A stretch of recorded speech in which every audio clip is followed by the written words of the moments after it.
Muito boa noite, querido ouvinte da Palavra de Deus. Louvado seja Deus por nossa vida. Mais uma vez aqui nessa noite, né? A gente está dando início em mais uma programação, né, do alimento da alma. Programa esse voltado para o seu enlevo, né, espiritual, para que você possa compreender as verdades do Evangelho e da Palavra de Deus, para ter uma vida, né, Pastor Fernando, mais satisfatória na presença de Deus, ouvindo a palavra, guardando seus princípios, para que você possa ser abençoado. Não só você, como nós também, a sua família e as nossas famílias, né, pastor? Boa noite, pastor Fernando. Boa noite, pastor. Como é que tá? Rafael. Como é que passou a semana? Graças a Deus, bem, né? Joinha? Correria de sempre. O intuito dessa programação é levar o alimento da alma, né? E hoje a gente vai estar trazendo aí muito alimento para a sua alma. Então, você que vai estar assistindo aí, assiste, curte, compartilha, manda para os seus amigos aí, porque você vai ser muito edificado. Eu tenho certeza disso, né, pastor? Com certeza. Antes de mais nada, a gente vai fazer uma oração para poder estar dando início nessa noite. E eu já queria, né, que você que nos acompanha pegasse a sua Bíblia, tá? E abrisse ela no segundo livro das Crônicas, né? O livro que escreveu Samuel, Natã, né? E no capítulo 26 a gente vai fazer uma breve analogia, leitura, né? Fazer uma leitura, uma breve analogia, seguindo, né, aquilo que a gente estava comentando no programa anterior, a respeito de uma visão celestial, que a gente esteve falando aqui de quem? Do rei Uzias. Uzias. E do profeta Isaías. E hoje a gente vai conhecer um pouquinho mais desse grande rei que foi uma pessoa muito abençoada por Deus. Como ele começou a história dele desde o início. Exato. Ver uma biografia do rei Uzias aí. Então, curva a sua cabeça, você que pode, feche os seus olhos e vamos falar com Deus. Senhor, meu Deus e meu Pai Todo-Poderoso, em cuja presença nos encontramos essa noite, clamamos só Deus para que o Senhor venha, Pai querido, abrir o nosso entendimento, concedendo a Tua graça e abençoando a cada um dos ouvintes, a cada um dos Teus filhos que estão nos seus lares, Pai querido, atentos e sedentos pela Tua palavra, pela Tua verdade. Que o Senhor venha tomar nas Tuas mãos a direção de nossas vidas para que podemos ser usados, Senhor, como instrumentos de edificação através do Seu Espírito Santo na vida de todos os Teus filhos. É o que nós lhe pedimos e humildemente lhe agradecemos em nome de Jesus. Amém e graças a Deus. Graças a Deus. Pastor Fernando, então, quando a gente estava no programa anterior, sim, a gente estava falando a respeito da visão celestial, né? Uma visão do alto. A gente estava falando de um grande homem de Deus, que foi o profeta Isaías, né? Que foi um homem que é conhecido como profeta messiânico. Foi um homem que mais falou a respeito do Messias, do seu ministério, da sua ascensão, da morte, né? Da morte. Sim. Ele teve uma revelação profunda. E viveu 700 anos antes de Cristo. Há 760 e poucos anos, aproximadamente, antes de Cristo, ele teve essas revelações. Então, quando eu abro ali Isaías capítulo 6, dou uma olhada, né, e leio aquilo ali, eu vejo trazendo para a vida da gente, a gente vê a sede, a gente vê uma conexão muito grande quando a pessoa ela quer ser usada como um instrumento afinadíssimo na mão de Deus. Quando a pessoa quer ser um profeta, quer ser um homem, uma mulher de Deus, né, que está ali, que tem uma visão que procede do alto, para que possa ser usado de uma forma tremenda para edificações de vida. Sim. Né? Foi isso que aconteceu com o profeta Isaías. Só que o texto, ele começa dizendo no ano em que morreu o rei Uzias. E é desse rei Uzias que nós vamos falar hoje, né? Exatamente. Um pouco sobre ele, mas recapitulando isso aí, né? E é bom recapitular porque a repetição ela é didática, né? Dizem que o ser humano para guardar uma instrução, ele tem que ouvir até 17 vezes. Então, às vezes a pessoa fala assim: poxa, de novo essa palavra, pastor? Nossa, de novo. Pois é, você aprende no de novo. De novo, de tanto ouvir que você vai compreendendo. Então, assim, Isaías, né, que significa Deus é salvação, né, ou a salvação vem de Deus. Salvação do Senhor. Salvação do Senhor. Ele era uma pessoa diferente antes da morte de Uzias, né?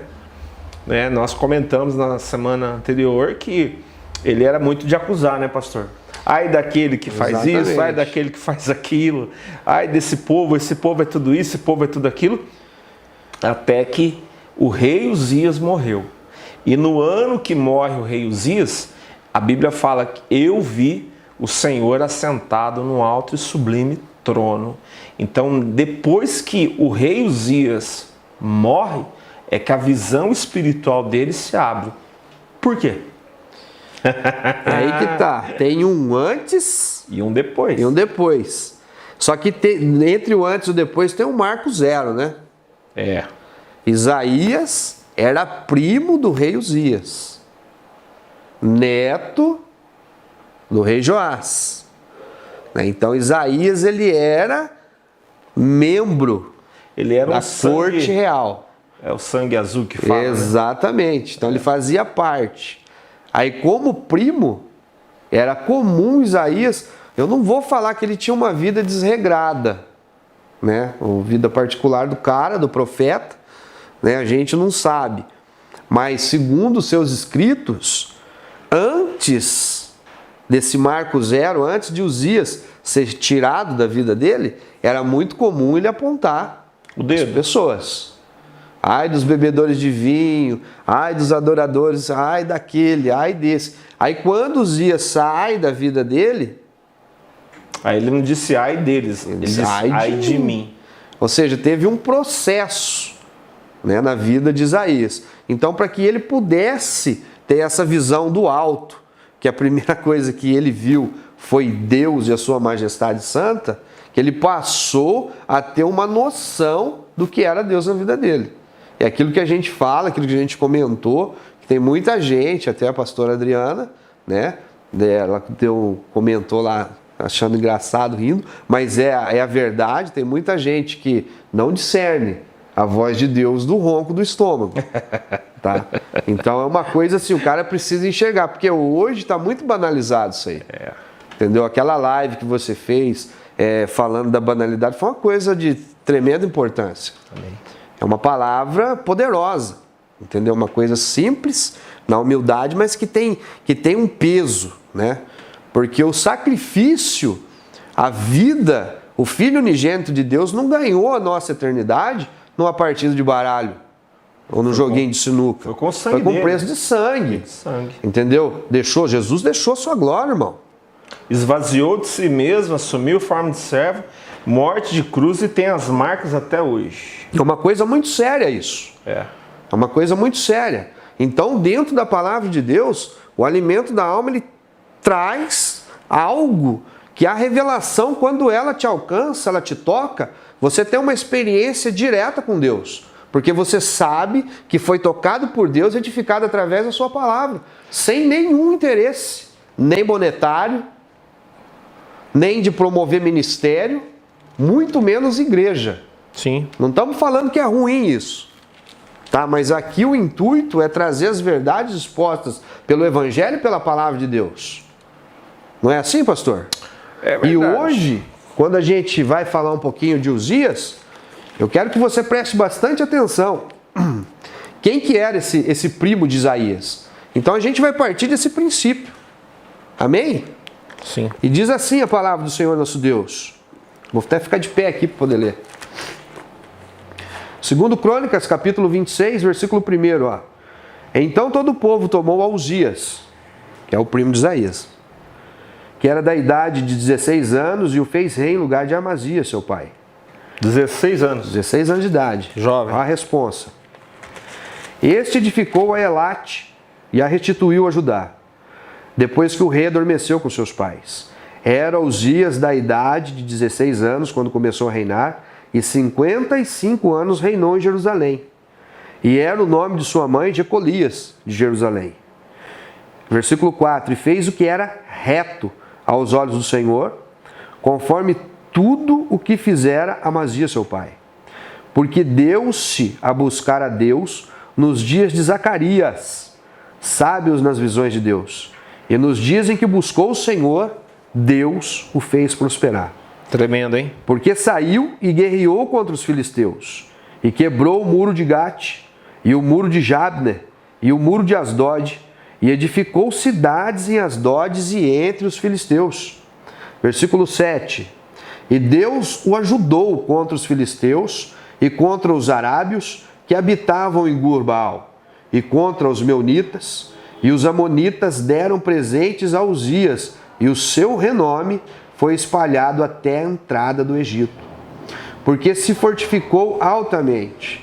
Também Uzias edificou torres em Jerusalém, a porta da esquina, a porta do vale e aos ângulos, e as fortificou. Também edificou torres no deserto e cavou muitos poços, porque tinham muito gado, tanto nos vales como nas campinas, lavradores e vinhateiros nos montes e nos campos férteis, porque era amigo da agricultura. Tinha também Uzias um exército de homens destros nas armas, que saíam à guerra em tropas, segundo o número da lista feita por mão de Jeiel, chanceler, e Maceias, oficial, debaixo das mãos de Hananias, um dos príncipes do rei. Todo o número do chefe dos pais, varões valentes, era de 2.600. E debaixo das suas ordens havia um exército guerreiro de 307.500 homens, que faziam a guerra com força belicosa, para ajudar o rei contra os inimigos. E preparou-lhes Uzias para todo o exército escudo, lança, capacete, couraça, arcos e até funda para tirar pedras. Também fez em Jerusalém máquinas da invenção de engenheiros, que estivessem nas torres e nos cantos para tirarem flechas, e grandes pedras. E voou a sua fama até muito longe, porque foi maravilhosamente ajudado até que se tornou forte. Glória a Deus, hein? Aí no próximo versículo 16. Mas havendo-se já fortificado, exaltou-se o seu coração para a sua própria ruína. Amém? Rapaz. Amém? Esse é o problema. Então, quando a gente olha para a vida desse rei Uzias, no começo ali parece que é só sucesso, né? Você vê, pastor Fernando, você pode analisar ali, né? Eu fechei aqui, mas vamos lá, né? O Antigo Testamento ele é maravilhoso porque quando você lê e chega na compreensão da palavra de Deus, a gente tem a percepção de que ela incide muito na nossa vida. Aqui, quando você olha para a palavra de Deus, você vê o típico caso do começar bem e terminar mal. Começa certinho, né? Mas aí a coisa começa a tomar outro formato, a pessoa começa a tomar outros rumos. A situação dela vai moldando ela, e não ela molda a situação. Exatamente. Não é? Porque quando a gente olha para essa passagem da palavra de Deus, acho que é o versículo 5. Propôs... No versículo 4. Ele fez o que era reto perante o Senhor, segundo tudo que fizera Amazias seu pai. Leia o 5 também. Propôs buscar a Deus nos dias de Zacarias, que era sábio nas visões de Deus. Nos dias em que buscou ao Senhor, Deus o fez prosperar. A primeira coisa que eu olho para essa passagem da palavra de Deus, que eu tenho essa percepção, a pessoa quando ela quer ter sucesso, a pessoa quando ela quer ter êxito, a pessoa quando ela tem um objetivo, a pessoa quando ela tem algo que está em foco da vida dela, que ela quer atingir aquilo, que ela precisa daquilo para a vida dela, para um sonho, uma conquista, né? Independente de qual seja o teu sonho, ouvinte, você telespectador, você que tem nos acompanhado, né? Independente de qual seja, você vê que no versículo 4 ele faz o que é reto. Ele faz o que é reto aos olhos de quem? De Deus E fez segundo tudo que o seu pai fizera. Um exemplo. Tá? Aí ele fala aqui, ó, porque ele deu-se, passou a buscar a Deus, conforme a instrução de quem? De um grande profeta. Zacarias. O exemplo, o modelo. As visões de Zacarias, né? Então, a revelação, a sabedoria. Então, nesse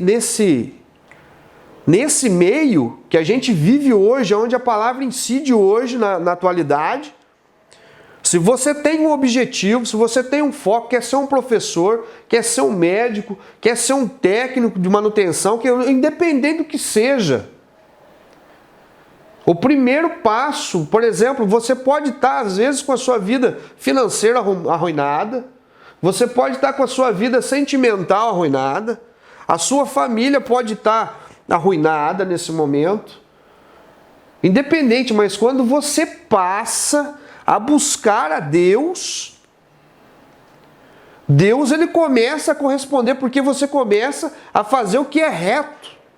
E quando você faz o que é reto, não é torto, não é sinuoso. É difícil. E é reto, pastor, é reto perante os olhos de Deus. Não é perante aos olhos do que as pessoas acham, do que a religião A, B ou C ensina. É aí que tá. Porque tem muita coisa que a pessoa ela tá seguindo aquilo e aí ela acha que aquilo tá correto. Agora, o que é reto diante de Deus, é isso que eu preciso entender. O que é reto diante de Deus? Olha, se a gente usar um exemplo, exatamente. Por exemplo, Mateus capítulo 19 fala do jovem rico. Do jovem rico, ele era reto. Segundo os estereótipos da religião, ele desde quando de criança. Né? Então, saber o que é reto, né? Você tem que saber como buscar Deus. Como que é ser reto diante de Deus? Como que eu busco a Deus? Essa aqui é uma questão. O que é ser reto diante de Deus? É praticamente... Salmo de número 51. Se não me falha a memória, verso 17. Davi. Exato. Eu acho que Davi escreveu, tenho certeza que Davi escreveu esse salmo. Do pecado de Batseba. Exatamente. Batseba. É importante salientar isso, foi ótimo você ter tocado nesse assunto. Porque assim, a retidão diante de Deus é você ser sincero. Você ter um coração contrito, quebrantado, na humilde, presença de Deus. sincero, puro. Eu vou dar um exemplo. Obediente. Eu vou dar um exemplo aqui. Quantas pessoas, pastor Fernando, um exemplo desvirtuado, tá? Antagônico ao que é reto. Quantas pessoas que estão professando a fé, que estão dentro de uma esfera religiosa, dentro de uma igreja, dentro de uma hierarquia eclesiástica, até em cima de um púlpito, tá? Que às vezes não conversa com o irmão do lado. Ou quantas vezes eu não fui com a cara desse cara? O cara não te fez nada. Entendeu? Isso é desvirtuar, não Isso é ser não reto. é reto. Só que nós, como seres humanos, a gente tem essa natureza. Falando por mim. O que é ser reto? É quando você chega. Porque lá em 1 João, capítulo 4, versículo 24... Mulher samaritana? Exato. Jesus fala que os verdadeiros adoradores... Adoradão em espírito e em verdade. Espírito e em verdade... É isso que o Pai procura. Na beleza da sua... santidade. Primeira coisa para você reto é você ser sincero. Por exemplo, vou dar um exemplo aqui. Vou me usar como exemplo.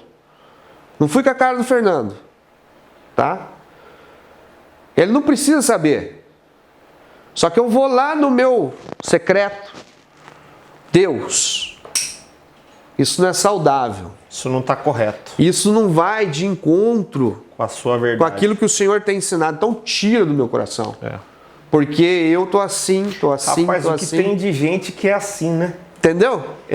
Muita pessoa. E tem implicância com alguém, ou tem alguma mágoa, algum ressentimento, ou tem um espírito de crítica. Essas coisas. E quer dizer, você vê que ser reto é uma coisa, igual você falou, o princípio é humildade. Jesus falou, Mateus capítulo 5, bem-aventurados os humildes, porque deles é o reino do céu. E você vê por que é humildade. Esse menino tinha 16 anos, ou seja, estava em formação, né? Pegou o exemplo. Pegou o exemplo do pai e o exemplo do seu pastor, o Zacarias, o profeta. O instrutor, ali, o mentor. Pegou a estrutura do pai, a estrutura espiritual e moldaram o caráter dele. Agora, quando ele chega numa certa idade, agora não preciso mais do meu pai, não preciso mais do meu pastor, elevou-se o seu coração. Aí chegou a queda. Mas vamos voltar lá. Mas aí, dentro dessa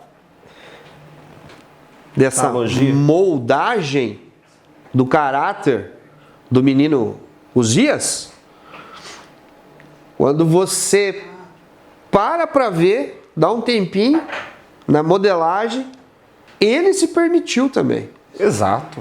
Porque tem muita gente hoje, pastor Fernando, que ele quer levantar para ensinar, mas ele não quer sentar para aprender. É. Verdade. Entendeu?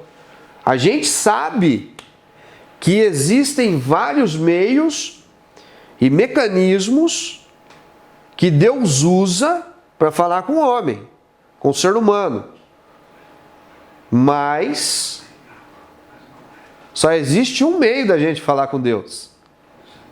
Através da oração. Exatamente. E é o seguinte: Deus ouve todas as orações? Não. Quantas vezes já ouvi falar, não sei se você ouviu falar disso, oração contrária. O cara tá fazendo oração contrária para mim. Isso não existe, cara. Oração contrária. Deus é um menininho que você joga na mesa, ele vai, cata e joga a bolinha pro outro lado. É ping-pong? É, então. Não existe, irmão. Tira isso, não tem esse negócio de oração contrária. Isso aí é coisa de religião. Isso aí é religioso. Oração contrária. Tá estereotipando já as coisas. Fazia tempo que eu não ouvi isso. É, mas tem mesmo. é uma coisa que, né, a gente aprendeu. Você tá orando. É, tipo, eu ia falar um negócio aqui, mas não vou falar, não. Fala. Não vou falar, não. Entendeu? Então é aí que tá. É se permitir ser modelado, ser moldado. É se permitir, porque, olha, quando você chega numa pessoa que ele já tem um certo tempo, né? Você já ouviu falar aquele negócio da xícara cheia? Não, fala aí. A xícara cheia. Então, por exemplo, tem muita gente que é xícara cheia. Então, se você tá com uma xícara, um exemplo, eu vou lá na tua casa lá, você tá lá tomando um café e a xícara tá cheia. Tem como eu colocar mais café na sua xícara? Tá cheia. Tá cheia. Então, para colocar mais café, precisa esvaziar, de alguma forma ou outra. Ou você bebe, você joga fora para substituir. Exato. Então, tem muita gente que é xícara cheia. O cara, ele sabe, mas ele não permite aprender de novo. Porque está lá em Oséias 6,4. Conheçamos o Senhor e prossigamos em conhecê-lo. Então, quando chega no nível que a pessoa acha, já sei, isso eu já sei. Isso eu já sei, isso eu já aprendi. Então, meu amigo, você virou um xícara cheia. E isso é uma filosofia até oriental, que os orientais falam dessa questão do mestre e do discípulo, que você nunca pode ser uma xícara cheia se você quer aprender coisa nova. E com Deus é exatamente da mesma forma. Então você vê que às vezes Deus, ele quer continuar nos ensinando, mas a gente acha que já sabe. Isso eu já sei. Sei que esse pastor está falando, eu estou careca de saber. Então fica aí com a sua xícara, varão. Quer ser cheio de Deus? Esvazie-se de si. Vinho novo em odre velho, né? Entendeu? Esvazie-se de si. Então você começa a ter uma percepção, né? Você tem que estar sempre atento, porque a gente está sempre aprendendo e sempre evoluindo. Novas. Exatamente. Exato. Né? Aí tem aquele cara que não quer, parou no tempo, aí começa a citar 2 Timóteo capítulo 4, que está vivendo esse tempo. Tudo é apostasia. Que os caras estão distorcendo. Tem mesmo os caras distorcendo. Lógico, mas aí... Os hermeticamente fechados distorcem. Mas aí a comparação, pastor, é a palavra. Exato. Ela é a chave. Ela é a chave. Então vamos ver se o que ele está falando Porque é muito fácil. Vamos na palavra. Pastor Fernando, é muito fácil hoje o cara cultuar o livro, mas não está aberta a percepção da revelação da palavra. Aí não adianta nada, a letra mata, só que o Espírito vivifica. Entendeu? Aí dentro desse particular, dentro dessa visão que temos, a gente usa o embasamento da palavra de Deus de acordo com aquilo que a palavra de Deus nos traz. Sim. Só que tem um mecanismo, um mentor, tem algo que move isso. Chama-se discernimento, que é um dom dado por Deus e concedido através do Espírito Santo. Então, por isso que a gente, quando a gente se torna pessoas que fazemos parte de algo grande relacionado ao reino de Deus, a gente tem que tomar esse cuidado. E a gente tem essa noção, que a mesma palavra que corta aí, corta aqui também. Então é uma coisa assim bem coesa, tá? É uma coisa bem consolidada. É uma coisa que se você for procurar e analisar e buscar direto da fonte, que é Deus, nosso Senhor Jesus Cristo, com certeza Ele vai te revelar. E então, quando a gente aprende isso, né, isso, que nem a questão que você levantou a respeito da retidão, que a gente aprende que Deus é Espírito, a gente tem que buscar Deus como? Em Espírito. Sermos mais espirituais. O olho carnal, ele alcança a sua percepção, a sua limitação. Só que o espiritual, ele vai muito mais além. É o exemplo da conversa que Jesus teve com Nicodemos. Sim.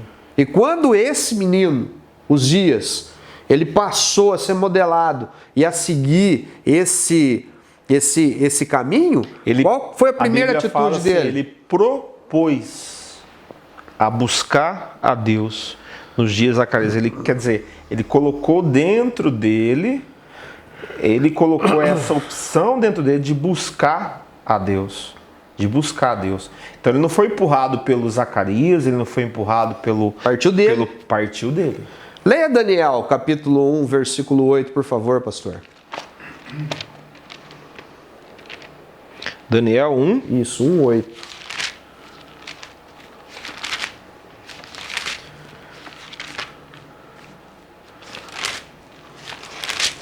Um 8? Isso. Resolveu Daniel firmemente não contaminar-se com as finas iguarias do rei e nem com o vinho que ele bebia. Então pediu ao chefe dos eunucos que lhe permitisse não contaminar-se. Então, você vê que quando a pessoa dá até uma proposta, que evangelho é isso, viu? Não é protesto. É proposta. Contra o mundo. É proposta para o mundo. Tá? Então, quando a pessoa ela propõe, da mesma forma que Uzias propôs, Daniel propôs. O versículo 17 fala que Deus concedeu a ele espírito de sabedoria e de visão. O cara foi para a guerra. Então, e voltando lá, né, pastor, no Uzias, você vê que ele propôs no coração buscar a Deus. E o resultado disso foi que Deus o fez prosperar. E o que é essa prosperidade? Todo o texto ali está explicando. Você vê, ele teve êxito com o exército dele, ele teve êxito com as coisas que ele edificou, ele teve êxito com a sua família. Então, o que é prosperar? Prosperar é quando tudo está indo bem na sua vida, em todas as áreas. Não é só a parte financeira, como muita gente pensa. Eu prosperei, eu estou ganhando 1 milhão por mês, aí eu estou próspero. Não é nada disso. Isso até faz parte, a parte financeira faz parte disso. Agora, a verdadeira prosperidade é você olhar para a tua vida e ver Deus trabalhando nela em todas as áreas, como trabalhou na vida de Uzias. Deus está trabalhando no seu casamento, Deus trabalhando nos seus filhos, Deus trabalhando na sua empresa, Deus trabalhando no seu negócio. Né? E você vê que ele, como ele propôs a buscar a Deus, Deus o prosperou. Agora o cara não quer buscar Deus, o cara não quer compromisso com Deus. Atitude, o cara não quer pagar o preço igual o Daniel pagou, né? De servir, de buscar, de renunciar, de abrir mão. Mas ele quer que Deus o prospere? É muito difícil. Tem que ter atitude. Essa atitude de propor, de propôs, é uma atitude de buscar. Ele foi buscar uma orientação. E quando ele buscou a Deus, Deus o ajudou. E diz a palavra aqui, ó, que depois do versículo, porque saiu e guerreou. Ele não ficou tristinho, encabrunhado, quietinho, não. Ele foi de frente com o problema. Ele já foi, já guerreou com os filisteus, já arrebentou aqueles muros malditos de Gate lá, que era a terra do Golias. já passou por Asdod, já foi edificando cidade dentro, no meio do pessoal ali, dos seus opressores. Ou seja, ele foi destruindo os inimigos. Ele foi tirando. Agora, quantas pessoas não querem destruir o inimigo? Ele quer criar. A pessoa, às vezes, pastor Fernando, ela tem um objetivo na vida de querer se destacar em algo, e ao invés dela pegar e se propor a ficar na posição, a buscar de Deus, porque já, né, no comecinho tá bombando, porque Deus está ali. Mas aí a pessoa começa a dar outros volteios e com outras prioridades, o que acaba acontecendo? A coisa acaba invertendo. Exatamente. Porque quando a gente olha para a palavra de Deus, ele foi ali, ele teve uma atitude tremenda. Primeiro ele fez o que era reto. Aí depois, versículo 8, os amonitas deram presentes, ou seja... É isso que eu estou lendo. Até o inimigo tem que reconhecer Deus na sua vida. É. O presente que eles deram não eram presentes simples, não, né? Eram ouro, eram prata. Eram coisas preciosas. Então chega, né? E a gente vai vendo para a palavra de Deus que quando a gente busca, se propõe a buscar Deus, é maravilhoso. Deus vai concedendo a sua graça. Deus vai abençoando todas as áreas, né? Exatamente. Deus vai dando graça, Deus vai dando vitória, Deus vai... Mas a partir do momento... Porque você olha os versículos seguintes da palavra de Deus, né? Que ele vai mostrando aqui, ó. O versículo 10, edificou torre forte. Ó, edificou torre no deserto. Quer dizer, no deserto, onde não tem água, onde não tem escassez. O que plantar, quer dizer, o cara prosperou até no deserto, rapaz. Que coisa profunda, né? Você vê, prosperou no deserto, ele edificou cisternas, cavou cisternas, deixou água, porque tinha muito gado, né? Então a gente vai encerrando aqui essa programação nesse momento, mas vamos dando sequência depois no raciocínio. Pastor Fernando, ora pra gente, agradece Amém. a Deus por essa palavra. Glória a Deus. Queridos, vamos orar. Senhor, em nome de Jesus, sim, meu Deus, que Deus abençoe conceda a todos, tua graça, Senhor, nesse momento, que vão participar dessa oração. Eu peço que o Senhor abençoe cada família, que a visão do céu venha sobre cada um, em nome de Jesus. Nós agradecemos por tudo que o Senhor tem feito e pelas bênçãos que o Senhor vai fazer, em nome de Jesus. Deus abençoe. Amém e amém. Fiquem na paz. Deus abençoe a todos.